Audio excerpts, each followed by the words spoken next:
Tai dėl šios priežasties, kadangi valgome daug rūgštinių produktų, tai reikalinga šarminti, suteikti limfai jos pH, tai yra ta šarminį pH, tai yra visos žalios daržovės. Arba, kaip aš darau, alternatyvą, apie kurią jau papasakojau.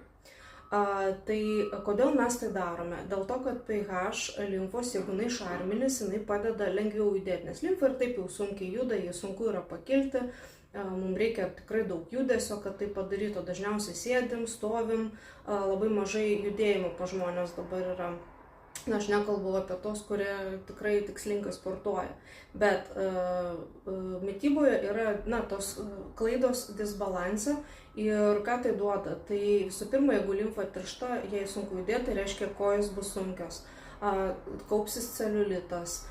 Jeigu toksinai neišsivalys, jei sunku judėti, toliau energija kris. Tai viso to mums nereikia, dėl to reikia šarminti.